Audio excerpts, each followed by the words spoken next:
comme un juif arabe français. J'ai jamais vu cette image, c'est très touchant. Yes man, that's me, tu ma mère, c'est moi. C'est incroyable d'avoir vécu 3 ans à faire du stand-up en anglais. Les années qui passent, c'est très important, mais pas dans le sens que l'on croit. Et l'esprit, c'est très très érotique. Ouais, c'est fou l'esprit. Mais je voudrais juste rappeler à l'Académie que j'ai fait des comédies qui n'étaient pas drôles. Non mais il est dingue cet extrait. Bonjour Gad Elmaleh. Bonjour. Vous avez une identité complexe. Déjà, vous avez un certain nombre de métiers. Humoriste, comédien, chanteur, doubleur, directeur de salle de spectacle, père de 2 enfants, célibataire aux dernières nouvelles. Et votre nationalité, marocain de naissance, canadien d'adoption, français de résidence fiscale et le cœur qui bat du côté des États-Unis. Alors, côté religion, vous êtes juif, ascendant chrétien. Ou l'inverse. Ou l'inverse, est-ce qu'il manque encore quelque chose ? Il manque une information importante, c'est que je suis grand-père. Une information très importante. J'ai eu cette chance, cette grâce.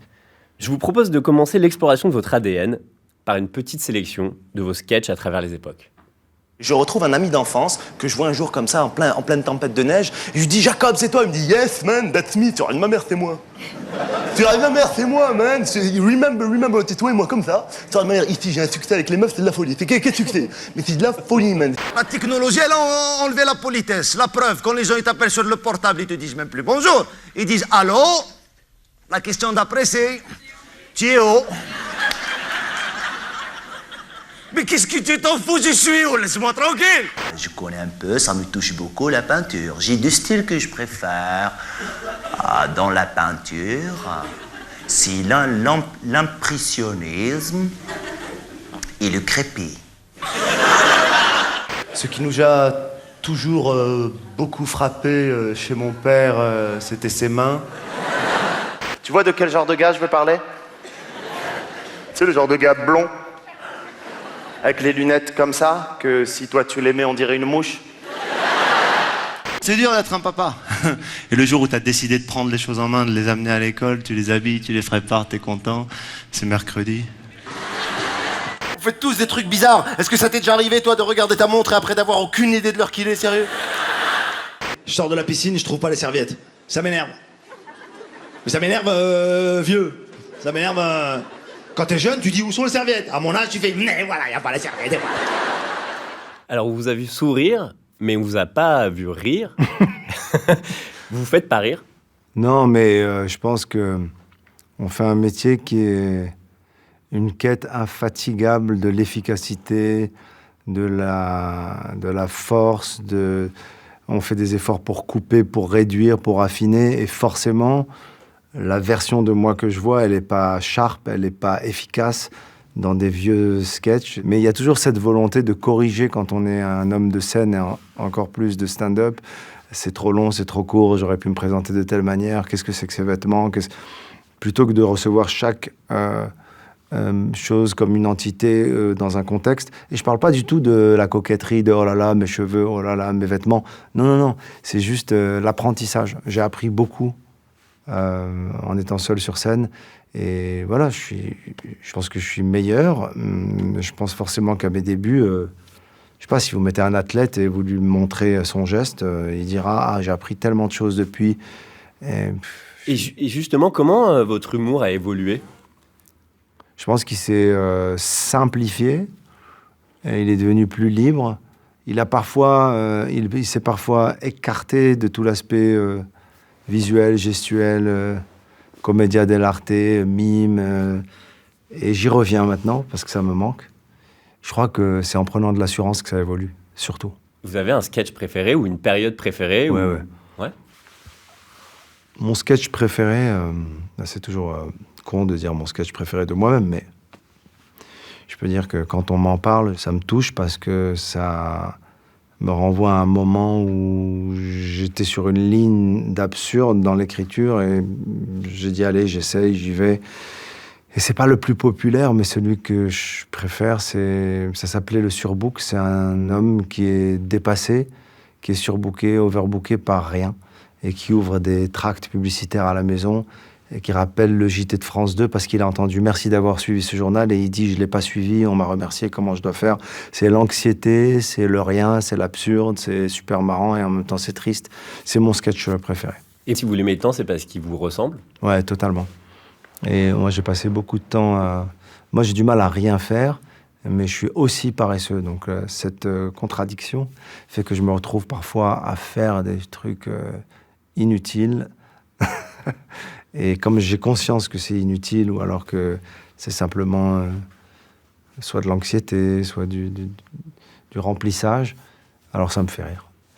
Gad Elmaleh, je vous propose d'écouter un homme parler, un homme qui vous a ouvert les yeux sur votre vocation. Et il est humoriste comme vous, et il parle de son identité. Qu'est-ce qu'un juif tunisien par rapport à un autre juif? D'abord, c'est un séfarade. Ça veut dire qu'il vient des pays méditerranéens, alors que les Ashkénazes viennent des pays de l'Est. Et puis, c'est quelqu'un qui connaît l'exil, finalement, depuis peu. Ça veut dire que ma famille est originaire de Tunisie depuis 4, 5, 6, 7, 8 générations. Et puis, je suis juif arabe. Ça veut dire que mon nom est un nom berbère. Il y a des gens qui portent le même nom que moi qui sont arabes. Ça fait que j'appartiens à deux cultures. La culture juive et la culture arabe. Et maintenant à une troisième, puisque je suis devenu un occidental. Mais est-ce que c'est vraiment alors le juif errant, Dr Jekyll et Mr Hyde? Un petit peu. Je crois que maintenant, j'appartiens à ces juifs qui ont plus de patrie. Et je me dis que c'est plus tellement un problème. Je suis assez content de ne plus avoir de patrie finalement. C'est plus un déchirement comme au début. Est-ce que vous êtes dans la vie de tous les jours comme un juif ou comme un Français? Je suis comme un juif arabe français. Ça vous parle? Ah, c'est très touchant. J'ai jamais vu cette image. C'est très touchant. Bon, d'abord parce que Michel Boujna, c'est celui qui a ouvert la voie sur le récit autobiographique identitaire. Et c'est celui qui nous a permis de nous raconter. Et il y a toujours des aînés qui font les choses, qui prennent, eux, le risque. Et après, ça devient une normalité. Mais je crois qu'il a ouvert, justement, la porte à plusieurs identités. Et je crois que de la même manière que moi, je peux me revendiquer de Michel Boujna, Jamel Debbouze aussi peut le faire. C'est-à-dire qu'il y a quelque chose de très universel, finalement, dans sa singularité à Michel. Mais ce qui me touche là, c'est ça. C'est étrange, je sais pas. C'est comme si c'est lui, je le reconnais, mais je sais pas, on dirait qu'on a interrogé un intellectuel à la sortie de son livre, et il y a quelque chose de délicat, de sophistiqué dans sa diction. Et donc, il a été cherché. C'est là que je vois le travail qu'il a fait pour aller chercher l'accent de ses ancêtres après. Mais ce qui me parle aussi, c'est le fait d'être séfarade. Séfarade, je sais que ça ne plaît pas à tous les juifs d'entendre ça, mais on est aussi des arabes. Et justement, vous vous reconnaissez dans ce triptyque-là, juif, arabe et occidental? Oui, alors moi je ne suis pas français, je suis un Français d'adoption et je vis en France, mais je me reconnais complètement dans ce dont il parle. Encore que y a une grande différence. Là, on voit des images de Casablanca, là, si je ne me trompe pas. C'est ça. C'est ma ville natale, j'y ai vécu jusqu'à 17 ans, donc c'est pas anodin. Les 17 premières années de ma vie, je les ai vécues au Maroc, à Casablanca, donc je parle arabe comme je parle le français. Et en même temps, j'ai vécu cette complexité séfarade du Maroc. C'est-à-dire que j'ai vécu l'école juive avec des musulmans qui prennent des cours en hébreu. J'ai vécu l'école publique avec l'enseignement en arabe et en français. J'ai vécu la mission française. J'allais à l'école Georges Bizet, puis au lycée Lyoté. C'était ce qu'on appelait la mission française. Donc, j'avais plusieurs langues qui parlaient en moi, plusieurs cultures, mais c'était plutôt apaisé, avec toutes les complexités qu'on peut imaginer, mais on va dire renseigné. Renseigné, donc chargé, informé. Je pense d'ailleurs que beaucoup de problématiques qui sont venues et qui découlent malheureusement du conflit israélo-arabe dans les débats aujourd'hui, c'est aussi que les gens ne se connaissent pas en France. Et les communautés ne se connaissent pas. Et ils sont français, mais ils ne se connaissent pas. Mais avec la laïcité, on a fait... Elle est utile, elle est indispensable, la laïcité. Mais on a fait comme ça n'existait pas. Et puis après, on s'étonne qu'il y ait des tensions. Gad Elmaleh, je vous propose de remonter le temps pour rencontrer une figure fondamentale dans votre construction, le mime Marceau. Nous sommes en 1966 sur l'ORTF. Il y a de grands mimes, et il y en a eu de célèbres. Il y a par exemple Harpo Marx, qui pour moi est un très grand mime. Je ne sais pas si vous vous rappelez les Marx Brothers. Harpo Marx était le muet qui ne parlait pas, qui était...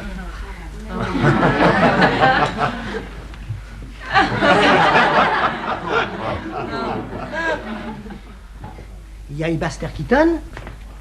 Ouais.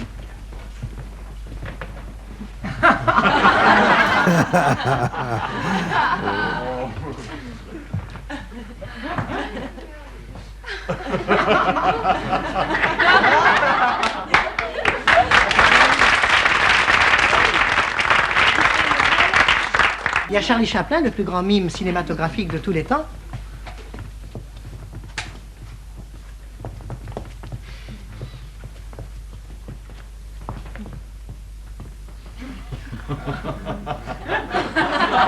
Il a les yeux. C'est quoi alors votre rapport au mime? C'est marrant parce que là, je vois quelque chose qui me frappe. D'abord, le maître, hein, Marcel Marceau, était adulé par mon père. Mon père faisait du mime en amateur et il adorait Marcel Marceau. Il regardait des numéros de Marcel Marceau et il essayait de les reproduire.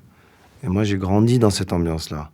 Après, mon rapport au mime, il est multiple parce que à la fois, c'est une inspiration folle, à la fois avec des humoristes, plutôt des Américains, on en a ri, parce qu'il y a quelque chose, alors plus dans la tradition anglo-saxonne, il y a une moquerie populaire du mime, comme étant un truc désuet, complètement ringard.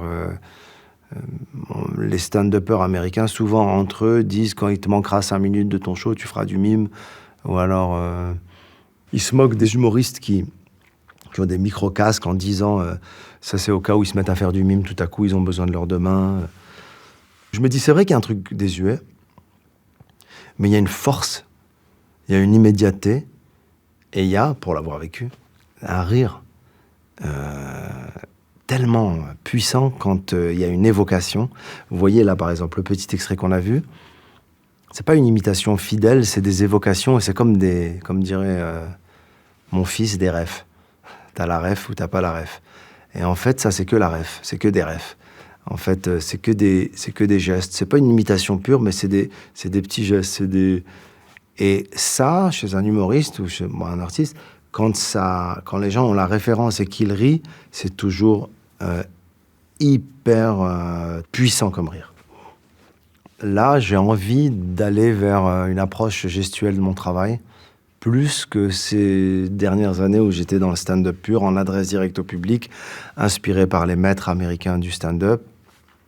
J'ai besoin et j'ai envie de revenir à l'interprétation.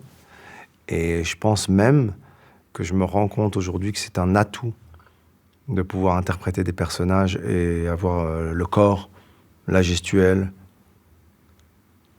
C'est une chance. Souvent, on ne profite pas de ce qu'on sait faire. Et on croit que c'est un truc, acquis, on veut aller ailleurs. C'est un peu comme quand on fait de la comédie, on veut faire du drame. Quand on fait de la comédie un peu slapstick, un peu physique, on veut faire un truc plus stand-up.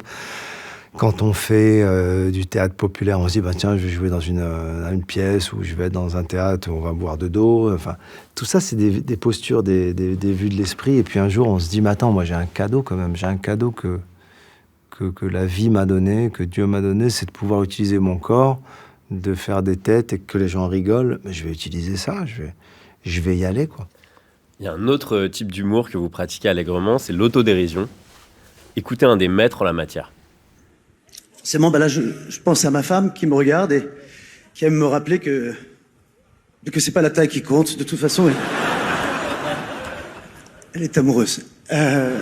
Je pense bien sûr à mes deux petits garçons qui me regardent ce soir, qui regardent papa, qui doivent être fiers de papa. Et ce mini César, ce Césario, j'ai envie de le dédier à mes garçons, enfin pas aux deux, à mon préféré, qui se reconnaîtra. C'est pour toi, mon chéri. Voilà. Bien sûr, je peux remercier.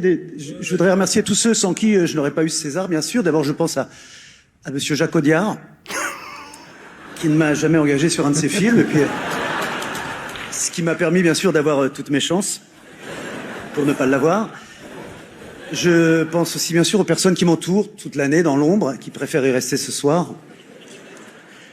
Et puis, vous savez, moi, je dis souvent que je comprends pourquoi les comédies sont moins récompensées au César, mais je voudrais juste rappeler à l'Académie que j'ai fait des comédies qui n'étaient pas drôles. Voilà. Ça vous a fait rire? Ah, c'est super. Il a été une voix pour tous les comiques qui secrètement se demandent pourquoi ils sont pas nommés au César et pourquoi ils vont pas au César, et pas secrètement d'ailleurs. Je crois qu'on a beau dire qu'on s'en fout, on a beau dire que c'est pas ça qui compte, que c'est pas une compétition, on voit quand même nos amis, nos collègues, nos confrères, chaque année, année après année. Bon, moi j'ai eu la chance d'être nommé dans un film qui était une comédie, c'était Chouchou, et j'étais très très heureux.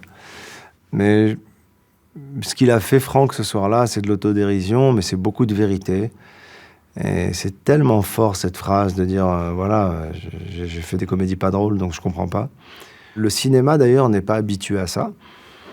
Le cinéma, surtout le cinéma en France, n'est absolument pas habitué à cette charriade, à cette moquerie, même bienveillante, tranquille, à cette dérision, autodérision. Ils sont pas habitués. C'est comme ça, c'est très compliqué. Moi, j'ai présenté les Césars 3 ou 4 fois. Et c'est un des publics les plus difficiles, donc j'ai conscience que l'exercice que fait là Franck, il n'est pas du tout aisé. Un public... mais c'est normal, il y a des nominations, il y a des récompenses en jeu, il y a toutes les équipes qui sont là. C'est vraiment un super numéro. Et d'ailleurs, ce qui est cynique et ce qui est bizarre, c'est que la dernière cérémonie des Césars, si vous interrogez n'importe qui, et si vous leur demandez de vous dire un moment qu'ils ont retenu, c'est Franck Dubosc, qui est ni nommé, qui n'a pas de film, qui n'est pas nommé en acteur, qui ne présente pas la cérémonie, qui vient simplement pour remettre un César. Mais il dit une vérité, il les touche, et c'est en ça que j'adore mon métier, quoi. On est là pour adresser et faire état de la vérité. Voilà ce qui se passe, et moi j'adore ça. Et justement là-dessus, est-ce que, là vous avez cité tout à l'heure des références américaines, est-ce que vous avez des références françaises? J'ai des références françaises parce que je m'en suis inspiré, et puis j'ai eu beaucoup de plaisir à voir leur travail. Malheureusement, je n'ai pas rencontré Raymond DeVos, mais c'est une référence parce que moi je suis un amoureux de la langue française, et je pense que je le suis d'autant plus que je ne suis pas français. Et que quand tu n'es pas français, que c'est pas ta langue... Alors je peux dire que c'est ma langue maternelle, parce que au Maroc, en famille, on parlait le français, bien que je suis arabophone aussi. Mais moi, je parle arabe, je parle hébreu, je parle anglais, je parle français, mais comme il y a plusieurs langues qui parlent en moi, et qu'il y a eu mon enfance, et plus que mon enfance, 17 ans au Maroc, le Québec, les États-Unis, tout ça, le français, il est malmené. Mais j'aime que mon français et même mon humour soit le résultat de tout ce mélange, ce désordre-là, avec ces langues qui parlent et moi qui bouscule un peu la langue française. D'ailleurs, beaucoup de mes vannes à l'époque, dans mes premiers shows, c'était aussi de la transformation de la langue et de la déconstruction plutôt de la langue française. Vous avez récemment acheté le célèbre cabaret Chez Michou. Alors je vous propose de le visiter, mais en 1987. Avec lorsque plaisir. Les plumes et les paillettes bleues faisaient vibrer Montmartre. Vers 23h, après le dîner, dans une ambiance volontairement surchauffée, le spectacle débute. La brochette de serveurs se transforme en troupe de choc, baptisée les Michettes. La fête commence, burlesque et bouffonne, un véritable mardi gras à dérider les plus coincés des spectateurs. Les travestis défilent, les professionnalismes obligent, on s'y perd dans ces imitations de Jeanne Masse, Madonna, Dalida et autres artistes. Michou est un nom bien connu des noctambules parisiens et il n'est pas rare de rencontrer ici des têtes connues telles Yves Mourouzi, Mireille Mathieu et bien d'autres personnalités. Si la réputation de son cabaret n'est plus à faire, Michou reste pourtant très présent. Il est là tous les soirs ou presque pour superviser les événements et présente régulièrement le final du spectacle. Michou!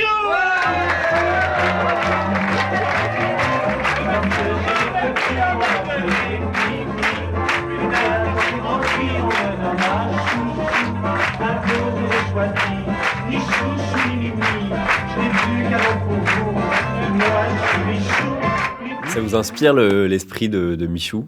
Oui, Moi, en fait, alors, j'ai récemment racheté ce cabaret pour en faire un comédie club et pour que cet endroit ne disparaisse pas aussi.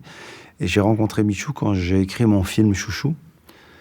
On avait écrit une scène de cabaret que je devais tourner avec Alain Chabat et avec Merzak Alouache, avec qui j'avais écrit le film. On se dit, on va aller voir comment ça se passe. Et donc, je vais chez Michou, je rencontre Michou et je vois le show. Et on se retourne avec Merzak l'un vers l'autre et on se dit, mais on est trop sage dans notre écriture, quoi. Il faut y aller, quoi. Ils se permettent tellement de choses. Puis il faut remettre le truc dans le contexte des années 70, quoi. Avant, il y avait une forme de transgression, d'irrévérence, d'audace, de culot, de courage. Ce serait très compliqué aujourd'hui de... Je sais même pas si aujourd'hui, si je faisais Chouchou, je sais même pas comment ça serait pris. On le prendrait pas juste pour ce qu'il est, avec son émotion, sa vérité et son rire. On irait chercher derrière ce qu'on est en droit de faire ou pas. C'est compliqué. C'est très compliqué. C'est plus dur d'être humoriste aujourd'hui que dans les années 70 ? Est-ce que c'est plus difficile ? J'ai pas envie de dire ça. Je m'interdis de dire c'était mieux avant, ça me déprime. Mais ce que je veux dire par là, c'est que je crois que la force d'un humoriste, c'est de pouvoir décrire son époque, en l'occurrence même, si elle est difficile, et d'en parler. Et d'ailleurs, je crois savoir que l'ouverture du show de Danny Boone, que je vais aller voir dans quelques jours, repose sur ce fait de se dire, alors comment je vais commencer, de quoi je vais parler, avec quoi je vais être tranquille, quel est le sujet. Et il a raison, parce que on y a tous pensé. On a tous pensé à une imitation d'accent et on s'est dit, oh là là, on va nous tomber dessus. On a tous pensé à une blague. Et aujourd'hui, les polémiques ne proviennent pas, en général, des gens concernés par la blague, mais par un ensemble par une vague pour se protéger. Les gens veulent se protéger. Donc, il y a parfois des choses justifiées. On peut pas adresser des messages qui heurtent ou qui stigmatisent de manière haineuse. Ok, ça, je suis d'accord. Mais bien souvent, des groupes de personnes, de public, se crispent. Et aujourd'hui, il y a beaucoup de gens qui ont peur, qui se disent, mais attends, il a fait une blague, il a dit gros ou grosse, mais est-ce que je peux rire, moi c'est problématique pour moi.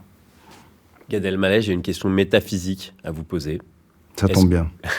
Est-ce qu'on peut avoir deux religions à la fois ? Mais avant de vous laisser répondre, je vous propose d'écouter le cardinal Lustiger. Je connais cet extrait par cœur. Est-ce que vous vivez encore bien ces doubles racines que vous avez, donc judaïsme et catholicisme ?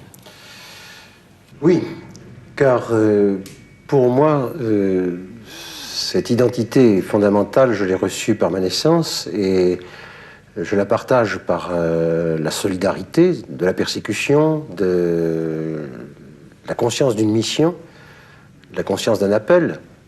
Et en fait, si vous voulez, je n'ai pas reçu d'éducation religieuse de la part de mes parents qui étaient agnostiques et ils m'ont donné le sens de Dieu. Ils m'ont appris à aimer les hommes et à penser qu'il était très important, capital dans la vie de les servir pour la justice.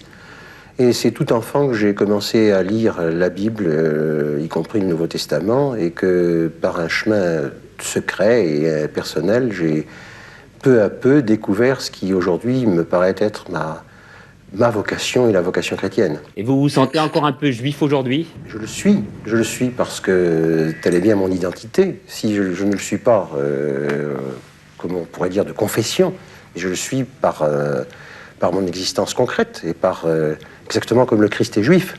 Waouh.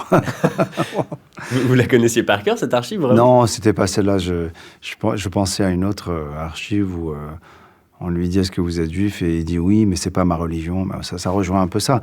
Bon, alors après, les parcours sont quand même très, très, très éloignés. Et puis, moi, je n'ai pas de religion. Et puis, je n'ai pas reçu le baptême catholique. Et puis, j'ai parlé de mon attrait, de mon amour pour la Sainte Vierge dans un film. Et il y a de la vérité que j'ai extrapolée dans un scénario. Et il y a une vérité aussi sur le fait que, comme diraient les cathos, je chemine. Et ce cheminement, il est vraiment très, très enrichissant et c'est un détour. Et contrairement à ce que pensent beaucoup de gens, et surtout beaucoup de gens de la communauté juive, il est enrichissant même pour son identité juive. Et je crois que j'ai jamais autant étudié l'Ancien Testament et les textes de la Torah que depuis que j'ai vécu autre chose et que j'ai connu des gens avec qui j'ai échangé sur la Bible. Et moi, je pense qu'il y a un réel pont, il y a une réelle, de toute façon, évidence et logique entre les deux livres. Alors, dans mon nouveau spectacle, je dis avec humour de la Bible que c'est le best-of de la Torah, c'est les meilleurs moments. Mais c'est pas si loin de la vérité. Et je crois en une vraie fraternité, quoi. Je crois en une vraie fraternité, mais j'ai pas reçu le baptême s'il y a des gens qui se posent la question. Mais donc encore. vous vous sentez à la fois juif et Non, catholique? moi j'ai jamais eu cette question-là, en fait. Contrairement d'ailleurs au cardinal Lustiger, il dit moi j'ai pas eu d'enseignement religieux, moi j'étais à la yeshiva, j'étais à l'école talmudique, donc c'est pas du tout la même chose. Et je n'ai absolument pas eu d'éducation, de catéchisme ou quoi, je connaissais pas ça. D'ailleurs, il y avait des copains quand j'étais gamin, donc il y avait les musulmans, les juifs, les chrétiens, et les chrétiens disaient on va au catéchisme. Et je sais pas pourquoi, dans ma tête d'enfant, c'était un art martial. Dans ma tête, catéchisme, c'était un truc, et c'était un mystère jusqu'à très tard.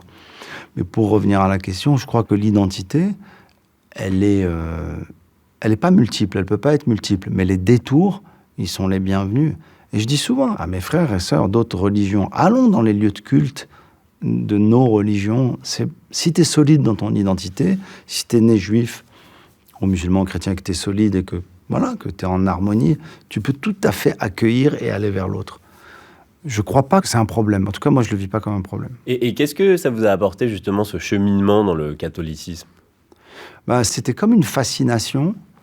C'était une fascination et c'est aussi, je crois, un truc lié à l'enfance. Il vient de l'interdiction de mes parents de me laisser rentrer dans une église. Et quand je rentre dans l'église, je l'ai raconté 1000 fois, quand je rentre dans l'église, je suis fasciné, quoi. Je me dis, ce lieu où on m'a interdit d'aller, je trouve qu'il est si apaisant. Mais c'est quand même plus que la simple attirance vers un tabou ou un interdit? Oui, c'est plus, parce qu'après, il y a la recherche, il y a essayé de comprendre, et il y a essayé de comprendre quel est le lien, en tout cas. Quel est le lien entre les deux peuples, les deux histoires. Je me rappelle de ma rencontre avec le pape François, on avait tellement parlé de ça, justement. C'était l'époque de Hanouka et de Noël, et on parlait de ces deux lumières, quoi. Et vous avez jamais eu envie d'aller au bout, de vous convertir? Je peux pas vous dire la fin du film. C'est le 2. Gad Elmaleh... À l'islam, bien sûr. Oui. J'ai une question pour vous. Quel est le point commun entre vous et Jésus? Alors, je vous réponds. Il est évident. Vous avez fait du pardon un thème central de vos vies. Il est évident. Pas les cheveux. Alors, je vous propose d'assister à un des pardons les plus spectaculaires de l'histoire du pardon. Avons-nous déjà vu un homme, même s'il est d'église, serrer le bras de celui qui a voulu l'assassiner? Cette main, ce poing qui se ferme pour mieux s'appuyer, ces gestes sont-ils seulement prophétiques? À voix basse, dans un murmure en italien, les deux hommes se parlent. La porte de la cellule est restée ouverte pour raison de sécurité. Mais ce qu'ils se sont dit restera un secret. Il n'y a pas de son, rien sera enregistré. Jean-Paul II, depuis ce matin, est le seul à savoir pourquoi Aliaka a voulu le tuer. Et puis ce sourire, pourrait-on oublier? Mais ce regard toujours aussi fiévreux est encore là pour rappeler. Qu'est-ce qui s'est passé? Pourquoi le pape referme les yeux? Cette crispation, par quoi est-elle provoquée? Le face-à-face intime et secret entre le tueur et sa victime est sur le point de se terminer. Jean-Paul II, 63 ans, Aliaka, 25 ans, ils se sont parlé 20 minutes. Enfin, le pape s'en va, mais tout de suite revient. Il avait oublié de donner au prisonnier son cadeau, un chapelet en argent et nacre. Le pape entendait aujourd'hui pardonner personnellement. C'était en fin de matinée à la prison romaine de Rebibbia. Vous la connaissiez, non, cette archive? Ouais, je la connaissais. J'ai eu un cadeau comme ça du pape François, d'ailleurs. Et dans mon spectacle, je dis à ce moment-là, la prière,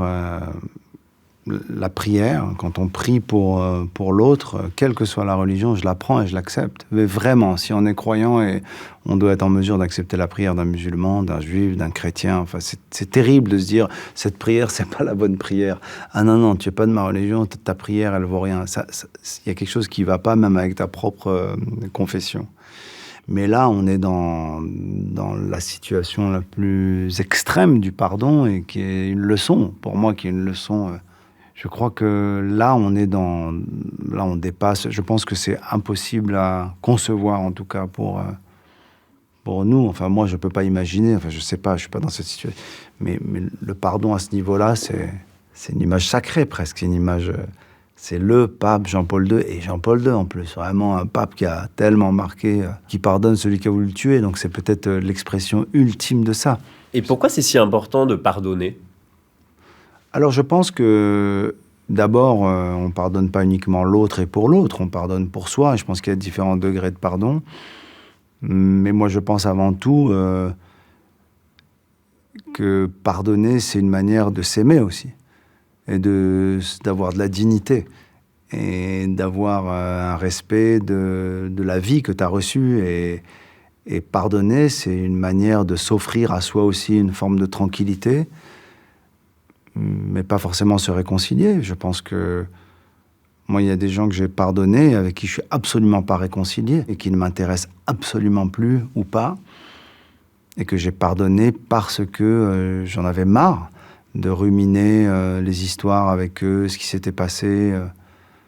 Et pareil, d'autres qui m'ont pardonné, parce que je me suis mal comporté. Il y en a qui n'arrivent pas. Mais je pense même qu'il y a des gens qui n'y pensent pas. En fait, on ne l'envisage pas, le pardon. C'est même pas une alternative qui nous est proposée par notre conscience, on l'imagine même pas. En fait, il faut que ça nous soit soufflé, en fait. Il faut que ça nous soit proposé. Et c'est marrant qu'on parle de ça, parce que j'ai changé la fin de mon spectacle, et je parle du pardon à la toute fin. Et je demande aux gens, même si c'est tourné de manière très légère, pensez ce soir à qui vous pouvez éventuellement pardonner quand vous rentrez chez vous. Ça y est, l'interview avance, vous commencez à vous livrer, à faire tomber vos barrières. C'est donc le moment de parler d'amour. Et pour s'inspirer, on va d'abord écouter des Français sur le sujet. Le micro-trottoir date de 1976. L'amour! Yes, l'amour. C'est quoi pour vous? C'est ma femme et ma fille. En fait, nous cherchons tous l'amour en quelqu'un ou en quelque chose. Mais en fait, l'amour, il est à l'intérieur de nous. Je l'ai trouvé, moi. Je l'ai trouvé. Femme, oui, c'est ma femme, enfants? oui. J'ai fait des folies pour elle. Vous avez fait des folies pour elle, c'est vrai? Oui, Quelle folie? Enfin. Vous pouvez nous en J'ai dire? quitté ma première femme. C'est une question d'argent. C'est une question d'argent? Oui. C'est tout. C'est la raison. C'est la raison de vivre. Absolument. Vous l'avez cherché longtemps? Je cherchais comme tout le monde, je crois. Et vous l'avez trouvé? Oui. Depuis longtemps? Dis donc, je l'ai trouvé souvent. Pour toi, l'amour, qu'est-ce que c'est? Ça, je sais pas trop. Et vous avez trouvé l'amour? Toujours. Toujours? Oui. Pour vous, c'est quoi? Je l'ai perdu aussi. Et je l'ai retrouvé après. C'est une femme, des enfants? Tout est un amour. Tout est l'ensemble de la vie. Toute la vie, c'est de l'amour. Est-ce que vous pouvez compléter ce micro-trottoir ? Je dirais que l'amour, c'est une grâce qu'on doit mériter. Et c'est un cadeau qu'on doit mériter. Et c'est pas vrai qu'elle nous arrive comme ça. Alors oui, on raconte, les gens racontent, et puis je suis arrivé, ça a été le coup de foudre. Après le coup de foudre, peut-être que souvent c'est mal compris par soi-même. On peut aussi avoir des passions. Les passions, c'est remué par des blessures d'enfance, c'est remué par une mémoire affective qui remue un peu plein de vieux dossiers, et c'est ranimé par quelqu'un qui... Bon voilà, je ne vais pas faire de la psy de comptoir, mais très franchement, les passions peuvent... Enfin, en ce qui me concerne, ça a été parfois comme ça. Mais l'amour pur, le grand amour d'ailleurs, qui n'est pas uniquement sexué ou couplisé, l'amour, c'est une grâce. L'amour d'un enfant, l'amour d'un conjoint, d'une femme, d'un homme, c'est quelque chose qui arrive parce qu'on a fait ce qu'il fallait avec la vie, avec soi, avec l'univers, avec ce qu'on est. Et c'est pas une récompense, c'est juste une cohérence. Et ça, voilà. En tout cas, on peut pas connaître l'amour si on travaille pas sur soi. C'est injouable. Ce sera pas un grand amour si on n'est pas une bonne version de nous-mêmes, je pense. J'ai lu que vous vous définissiez comme sapiosexuel. Ouais. Est-ce que vous pouvez nous expliquer ? Alors, sapiosexuel, c'est la définition exacte, je ne saurais pas vous dire, mais ce sont des gens qui sont attirés par l'esprit, l'intelligence, mais plus l'esprit que l'intelligence, parce que l'intelligence, c'est pas toujours très attirant. Ça peut être ennuyeux, ça peut être... Mais l'esprit, c'est très, très érotique, c'est très... Ouais, c'est fou, l'esprit. L'esprit, c'est très vite sexuel, érotique, vertigineux, profond, spirituel. Ouais, l'esprit, dans tous les sens, ouais. Au début de l'émission, on a dit que votre cœur battait du côté de l'Amérique. Vous n'êtes pas le seul. On va écouter Joe Dassin en 1970. Quand mon grand-père était un tout jeune homme, il est parti pour les États-Unis. Il a quitté l'Europe, il a quitté son village, sa famille, ses amis. Comme ça, parce qu'au début du siècle, on disait que l'Amérique, c'était la fortune, qu'il y avait de l'or dans les rues. Ben, il n'y avait pas d'or dans les rues. Mon grand-père est parti coiffeur, il est resté coiffeur, il est mort coiffeur. Mais le rêve est là. Et c'est le rêve qu'on a essayé de trouver dans cette chanson qui s'appelle l'Amérique.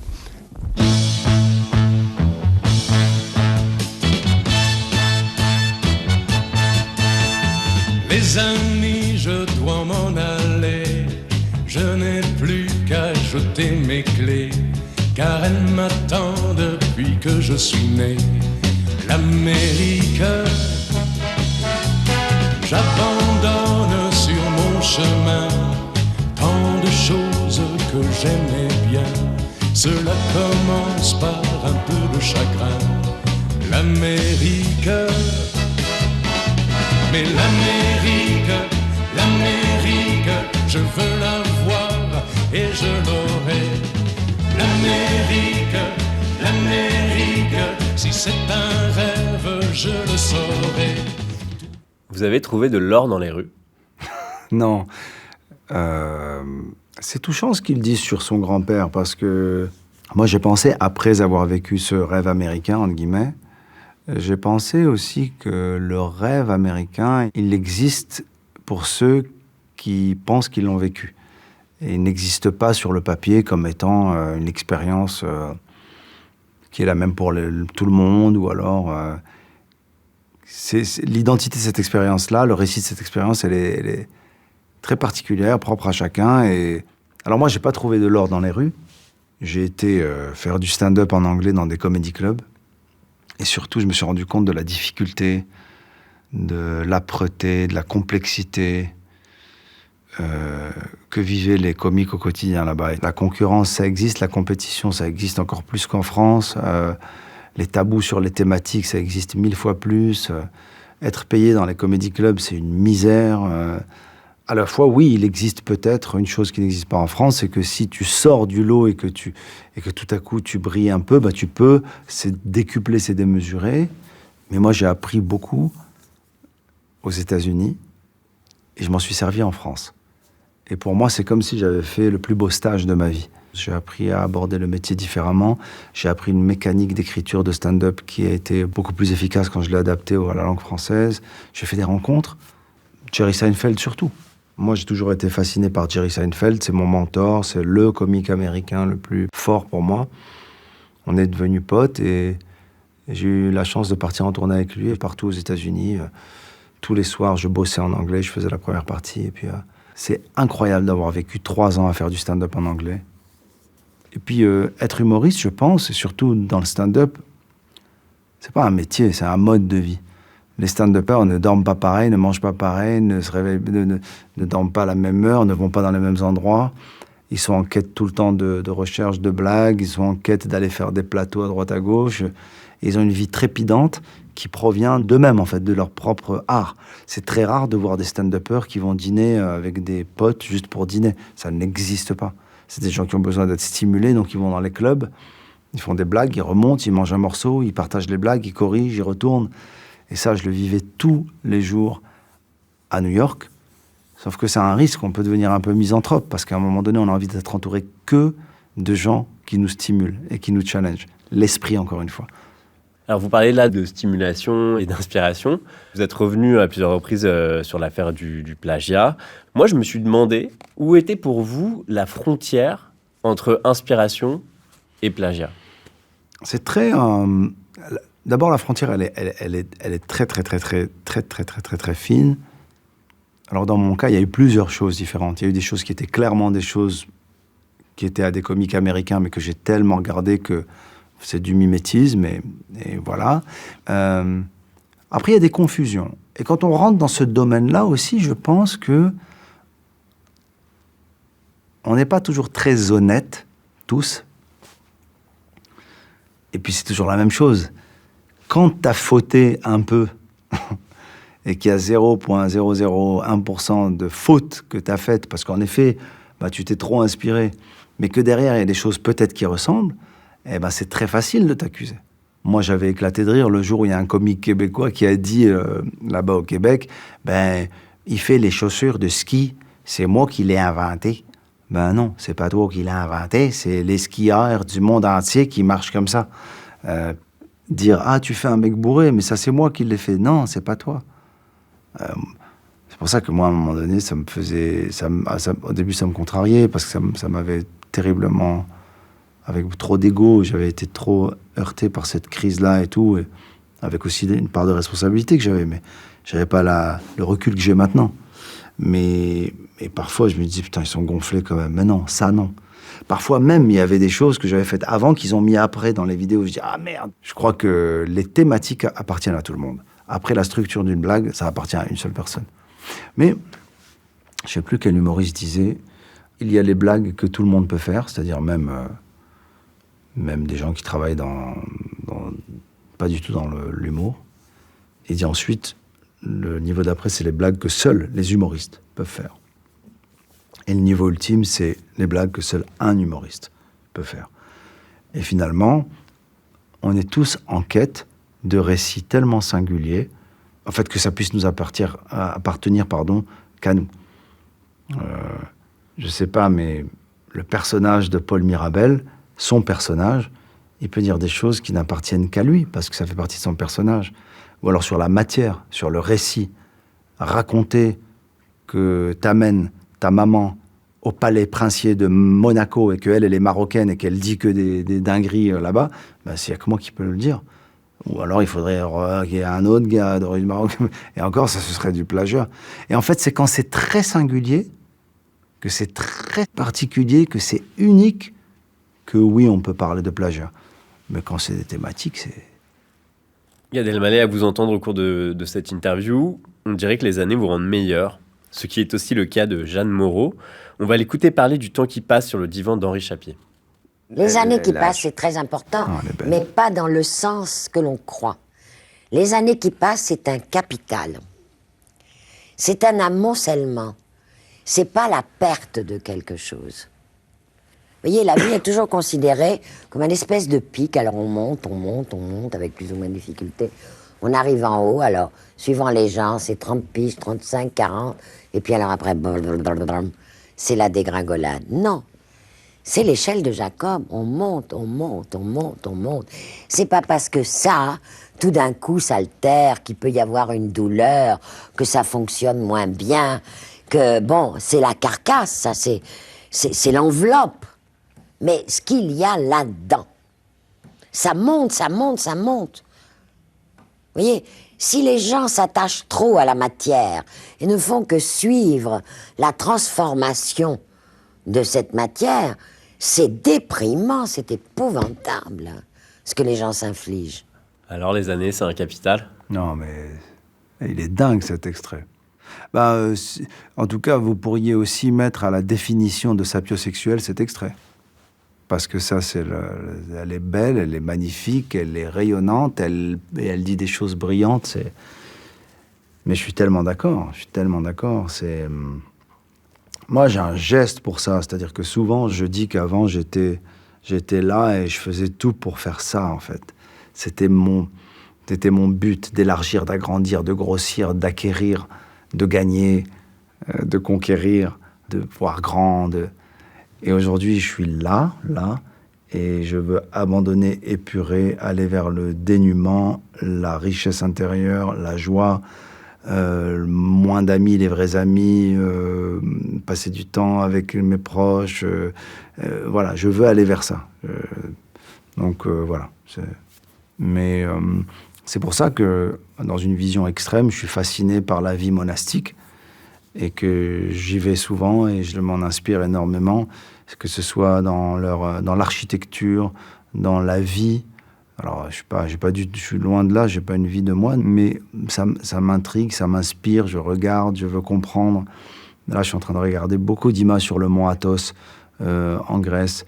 J'ai fait des séjours dans des abbayes à Sénanque, près d'Avignon, chez les moines cisterciens, ou alors à la Grâce chez les chanoines réguliers, Saint-Augustin. Et à chaque fois, j'étais aux îles de Lérins, je veux voir les moines, je veux voir comment ils vivent, parce que quelque part, alors je m'imagine absolument pas, c'est même pas un truc religieux, c'est quelque chose de profondément humain et spirituel, de les voir vivre. Quand j'étais en séjour dans une abbaye, il y a pas longtemps, j'étais tellement apaisé parce que j'étais dans des actions qui étaient tellement concrètes et qui étaient uniquement des choses utiles, que ce soit dans les mots que je disais avec eux. Et c'est pas forcément parce qu'on lisait des grands textes et que tout à coup, j'ai lu plein de livres et que pas du tout. C'était juste cette simplicité. On parle d'austérité, je trouve absolument pas d'austérité, moi, là-dedans. Je trouve que la simplicité, au sens profond, la simplicité, simple, ce sont des hommes simples, une grande fascination pour les moines. Et ils sont très, très, très inspirants pour moi. Mais je pourrais pas y rentrer et rester là-bas. C'est le moment pour moi d'arrêter. Parce que mes enfants m'ont dit qu'il fallait pas que je le fasse. C'est le moment pour moi d'arrêter de vous poser des questions et de vous laisser choisir qui va vous poser la dernière. Entre Christine Ockrent, Bernard Pivot, Christine Bravo et Denise Glaser. Wow. Eh bien, j'aimerais bien avoir une question de Bernard Pivot. Et enfin, si Dieu existe, qu'aimeriez-vous après votre mort l'entendre vous dire? Je sais pas si j'aimerais, mais je crois qu'il me dirait « Écoute, j'ai eu du mal à te suivre, mais t'as fait de ton mieux, bienvenue. » Merci beaucoup, Gad Elmaleh. Merci à vous.